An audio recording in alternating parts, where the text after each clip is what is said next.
Revelaciones desde los planos de luz. Parte 3. Durante mucho tiempo, muchos seres de los planos de luz desconocían los graves acontecimientos que se desarrollaban en los pasillos del Valhalla. Solo algunos de los caballeros del Grial creados originalmente sabían lo que había sucedido y fueron ellos quienes de inmediato dirigieron una ferviente oración a Dios Padre en busca de ayuda.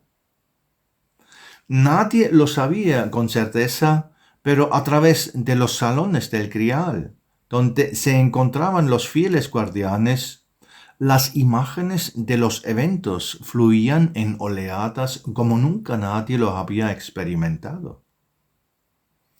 Estas ondas trajeron consigo una vibración hasta ahora desconocida que podría llamarse la lucha.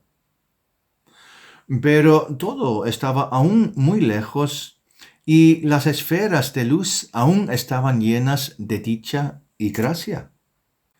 El portador de la luz permaneció en lo profundo de la niebla de la creación posterior y nadie sabía lo que le estaba preocupando. Pero las chispas espirituales de los evolucionados, despertadas en la obra de la creación posterior por el portador de la luz, todavía se elevaron y se les permitió alcanzar lugares en las esferas sutiles que estaban casi a la vista de los escalones que conducían a la puerta luminosa del hogar de la isla azul de los espíritus bienaventurados maduros.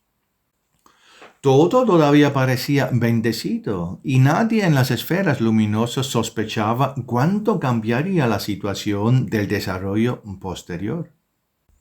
De repente apareció un rayo desde las profundidades de la niebla que llevaba la voluntad formada del portador de la luz dentro de sí mismo.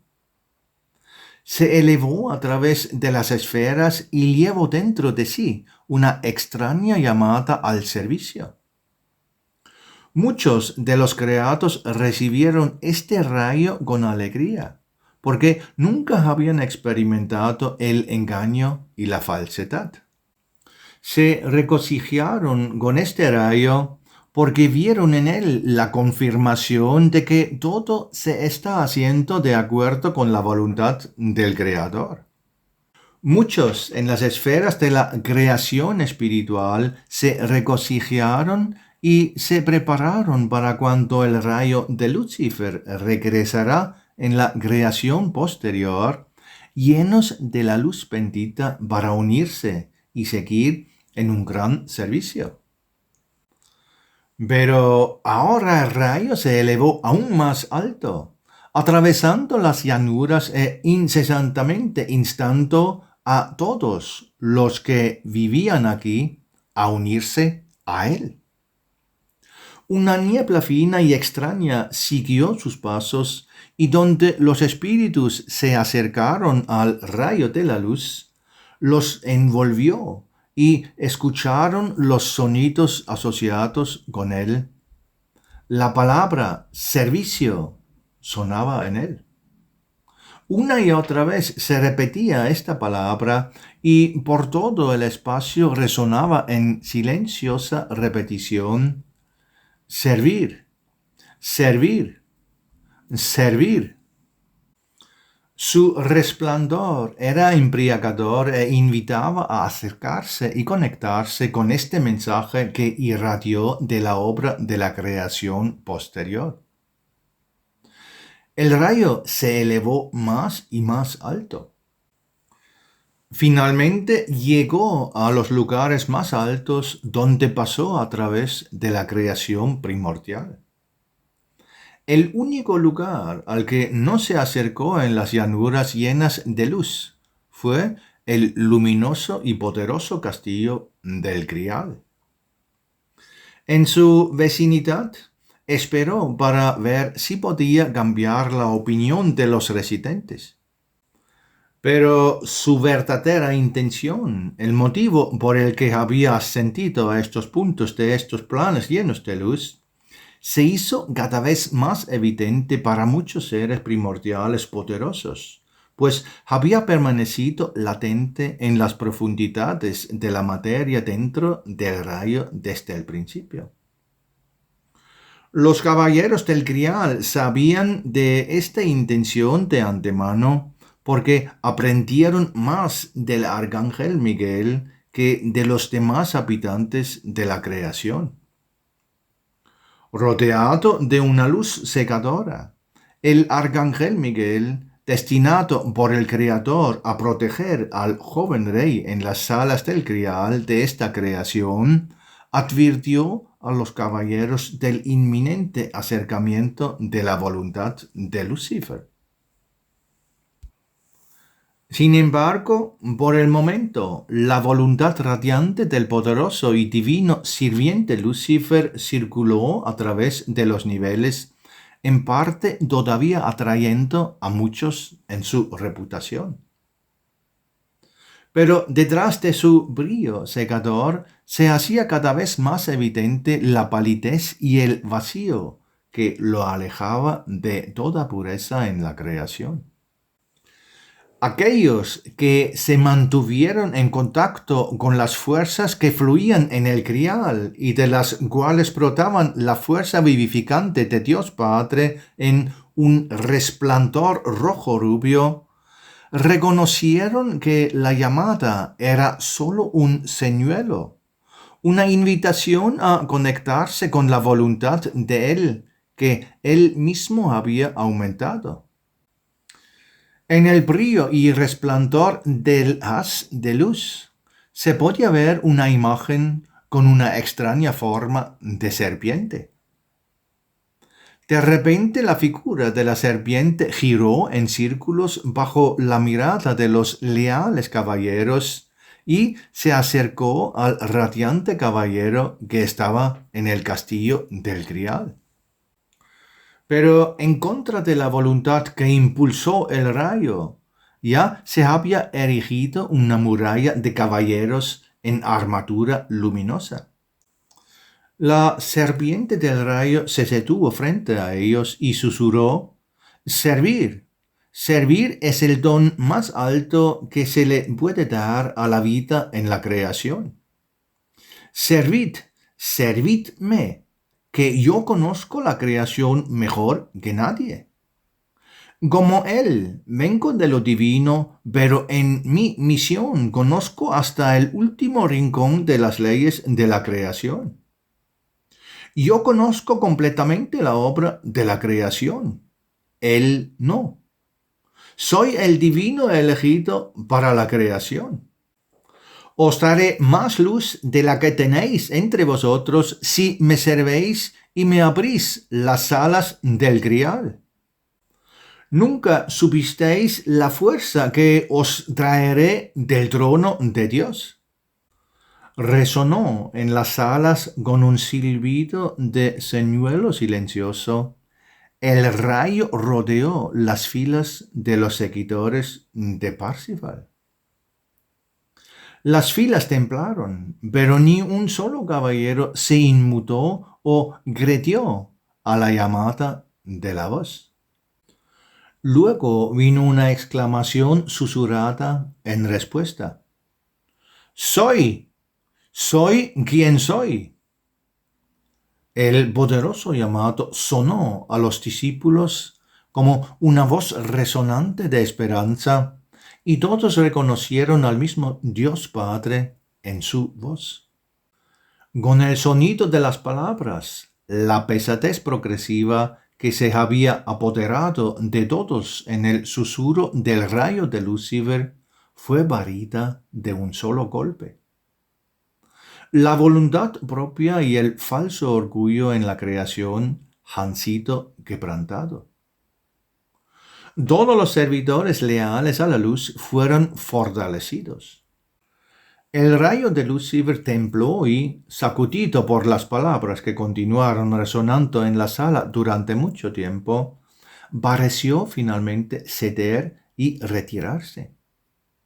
De repente, sin embargo, la serpiente saltó hacia adelante y se enroscó alrededor de los pies de los caballeros, que parecían ser los eslabones más débiles de las sólidas filas. Arrastró a los caballeros fuera del patio y siguió a Parsifal, que estaba en el salón más alto e inundado de luz del grial. Aquí se demoró en oración, confiando en la protección de su padre. Las filas de caballeros siguieron el rayo y una vez más los fieles se reunieron para proteger a su joven guardián del grial. 4 de los caballeros del grial más fuertes se pararon en la puerta de entrada del salón, listos para detener al dragón que el rayo, ahora completamente transformado, había convocado desde abajo.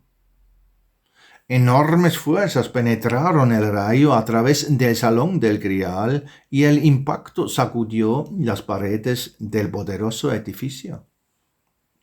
Rugidos y lamentos perforaron las profundidades como el eco de la batalla.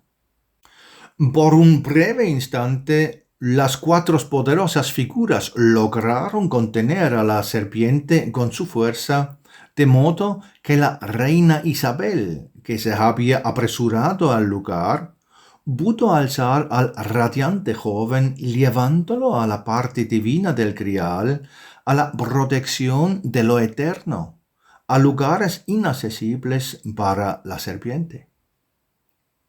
En este momento el cielo exclamó: «Basta, hasta aquí y no más». Y ahí, de la luz cegadora, salió una figura de esplendor caballerosco. El arcángel Miguel, enviado por Dios Padre para proteger a los guardianes del grial, se arrojó sobre sus poderosas alas a los salones del castillo para precipitarse con fuerza divina en ayuda de los caballeros creados originalmente, que de otro modo no habrían podido resistir el rayo con la chispa de la esencia divina eternamente brillante que se dirigió a ellos. La serpiente que había evolucionado del rayo, si no lograba atacar al joven, amenazaba con atacar el recipiente sagrado del grial, desviándolo y paralizándolo así la corriente de fuerza que fluye a través de él en la obra de la creación. Con un golpe certero, el arcángel resplandeciente, que ya estaba de pie sobre los muros del grial, golpeó a la serpiente con su espada resplandeciente y ella cayó, paralizada, a las profundidades. Derribado por el golpe del más fuerte, se hundió en la llanura, abrazando a los que no eran firmes y arrastrándolos con ella, o al menos sacudiéndolos para desestabilizarlos en su servicio interior. De esta manera influyó incluso a algunos de los espíritus de la creación, quienes se dieron a sus insinuaciones y se dejaron llevar por el encanto y las promesas envolventes de su grandeza. Muchos puntos de luz en la creación fueron afectados y por un tiempo la confusión que creó tuvo que ser restaurada a su equilibrio original. Al final, sin embargo, el rayo ya no pudo mantenerse firme en la creación original y, en un ataque de ira, cayó en las profundidades de la creación posterior, ya abiertamente hostil a la luz, donde la niebla del presentimiento de un desafortunado desarrollo futuro acuéstese de nuevo. En los salones del grial, bajo la marea de la fuerza divina mediado por el protector enviado, el arcángel de origen divino, todo se equilibró instantáneamente y nadie quedó intacto. Con la renovación de las fuerzas, ahora fluyendo en bendiciones radiantes nuevamente, la paz regresó y con el influjo de la luz del Grial, la armonía que lo abarca todo fluyó a todos lugares previamente tocados por el rayo del arcángel caído. En las otras esferas de la creación, también aquellos lugares donde había habido una breve desviación bajo la influencia del rayo del arcángel caído, sanaron rápidamente. Todo fue restaurado o reemplazado y el pulso normal volvió a subir y bajar como siempre lo había hecho. La noticia del regreso del joven Parsifal desde la parte divina del castillo del Grial a los más altos salones de la extensión espiritual pura del Grial fue difundido con júbilo por todas las esferas. La reina Isabel se quedó con él en este reino durante algún tiempo antes de regresar a su hogar en el plano divino. Todos los habitantes de la creación se unieron en su oración de la alabanza para afirmar su juramento de lealtad al Rey del Grial y su Santo Padre. El pulso dichoso surgió pacífica y tranquilamente a través de todo y de todos. En muchos lugares, sin embargo, quedó la impresión especial de la experiencia, que mantuvo un recuerdo para siempre en la nueva conciencia de todos los habitantes de la obra de la creación, que llevaron la experiencia adquirida como una nueva forma de sabiduría. Para muchos, este conocimiento adquirido de las adversidades y falsedades hasta ahora desconocidas para ellos queda como una huella que nunca podrá ser borrada y que siempre será de ayuda para todas las acciones en los planos de la creación posterior, donde una cierta tibieza de parte de la naturaleza del avance impedido de la luz directa está siempre presente. A través de esta experiencia inesperada para todos los habitantes de la creación, la obra del Creador pudo desplegarse en toda su plenitud y duración eterna. Siempre quedará el conocimiento de que la luz se puede atenuar cuando la vigilancia y la pureza no están en armonía con la madurez, la sabiduría profunda y la aguda perspicacia para reconocer todo lo que está mal. Una nueva oleada de felicidad recorrió las esferas, trayendo un nivel adicional de atención plena adquirida a la devoción gozosa a la luz. Ella llenó los corazones de todos aquellos que habían experimentado esto y se mantuvieron firmes en sus lugares de acción con una alegría exuberante. Al mismo tiempo, se estaban cumpliendo muchas promesas de las alturas de la luz, y multitudes de fieles se alistaron para ayudar en su cumplimiento. Los servidores de la luz en todos los niveles esperaban el momento de unirse al Hijo del Hombre que, cuando fuera anunciado, caminaría por la obra de la creación para sanar con su presencia las heridas causadas por el paso del rayo del arcángel caído. Grandes y elevadas expectativas llenaron todos los niveles, y el gozoso servicio fue parte de todos los preparativos para el nuevo evento que había de volver a poner en marcha las grandes ruedas de toda la obra de la creación.